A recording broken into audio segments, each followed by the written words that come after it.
ঘটনাটো সংঘটিত হৈছে। তো ময়ো আমাৰ দলীয় কৰ্মীসকলক লৈ পেলাই চাবলৈ আহিছোঁ। ইতিমধ্যে উচ্চ পদস্থ পুলিচ প্ৰশাসনৰ বিষয়াসকল আহি পৰিদৰ্শন কৰি গ'ল। ৰেল বিভাগৰো উচ্চ পদস্থ বিষয়াসকল আহি ইয়াত পৰিদৰ্শন কৰি গ'ল। গতিকে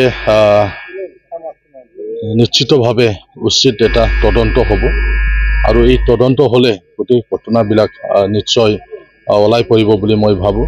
আমি আমাৰ যি বিটিয়াৰ যি অঞ্চল, এই অঞ্চল এটা শান্তি এটা অঞ্চল হিচাপে কৰিবৰ কাৰণে যিহেতু সকলোৱে চেষ্টা কৰি আছিল, গতিকে এনেকুৱা সময়ত কোকৰাঝাৰত যোৱা ৰাতি যিটো IED যি বিস্ফোৰণ ঘটিল, বৰ্তমানলৈকে IED বুলি কৈ থকা হৈ আছে সংবাদ মাধ্যমত, কিন্তু ইয়াৰ যিটো ইনভেষ্টিগেশ্যন, এই ইনভেষ্টিগেশ্যনত নিশ্চয় ওলাই পৰিব।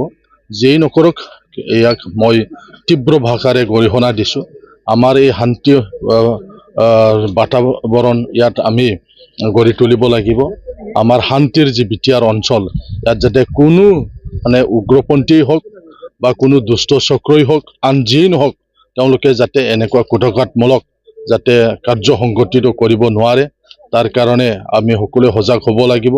মই পুলিচ প্ৰশাসন আৰু জিলা প্ৰশাসনক, ৰাজ্য চৰকাৰক অনুৰোধ কৰিব বিচাৰিছোঁ, আপোনালোকৰ মিডিয়াৰ যোগেদি অতি সোনকালে যাতে ইয়াৰ উচ্চ পৰ্যায়ৰ এটা যাতে তদন্ত হয় আৰু যাতে এই গোটেই ঘটনাৰ আঁৰত কোন আছে ইয়াক যাতে ওলাবলৈ চেষ্টা কৰা হয়, তাৰ কাৰণে মই আহ্বান জনাইছোঁ। চাওক, এইটো তদন্তত ওলাই পৰিব তেওঁলোকৰ কি ধৰণৰ ইয়াত সুৰক্ষাৰ ব্যৱস্থা আছে, তেওঁলোকৰ ইয়াত পেট্ৰলিং কৰাৰ ব্যৱস্থা আছেনে নাই,